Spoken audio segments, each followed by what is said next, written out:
دادگاه نویه سکوپکینای ولایت ریازان روسیه روز 3 اپریل سال 2024 یک جوان زاده تاجیکستان سال تولدش 2001 را که قبلا برای سرکشی از خدمت حربی جریمه شده بود به همین دلیل از شهروندی روسیه هم محروم کرده است.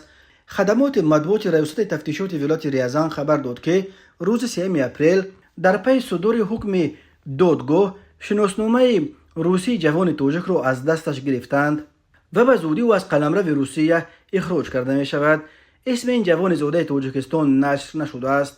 نظر خود این جوان و نزدیکانش نیز دسترس نیست، ولی ریاست تفتیشات می گوید دلیل های جمع آورده شعبه تفتیشات بین نویوی سکوپینا کافیت کرد که دادگاه این جوان زاده تاجیکستان سال تولدش 2001 را که 6 ماه سال 2022 صاحب شهروندی روسیه شده بود بر اساس قسم یکم ماده 328 کودکس جنایتی روسیه در سرکشی از خدمت حربی گناهگار شناسد. در جریان تفتیش معلوم کرده شد که محکوم شده که همچون شهروند روسیه عهدهداری حربی داشت و یگان اساس قانونی برای آزاد شدن از خدمت حربی نداشت.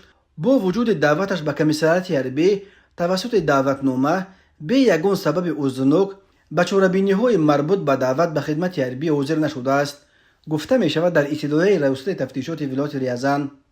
در نتیجه به حکم دادگاه جوان تاجیک را برای سرکشی از حاضر نشدن به کمیسریات حربی جریمه بستند و در پی قوه قانونی گرفتن حکم مقامات تفتیشاتی نسخه حکم را برای ریاست کارهای داخلی ولایت ریازان فرستادند و این نهاد بر اساس قسم 2 ماده 22 قانون درباره شهروندی روسیه، یعنی برای نشان دادن معلومات بر دروغ هنگام دریافت شهروندی روسی جوان تاجیک را قطع کرده شناسنامه او را مصادره کردند.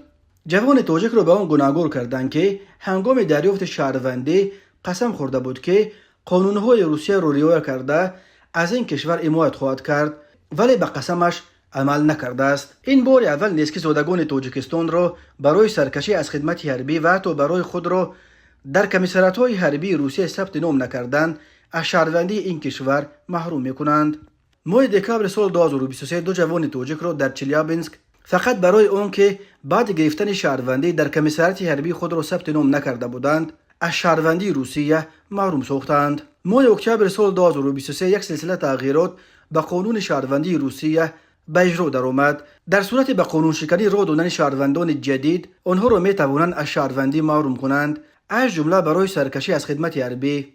بنا به حساب‌ها در سال‌های اخیر 1 میلیون از زادگان تاجیکستان صاحب شهروندی روسیه شدند. حالا بسیاری از آنها از رفتن به خدمت به ارتش روسیه خودداری میکنند، چون که بیم دارند که آنها را می توانند به جنگ ضد اوکراین بفرستند.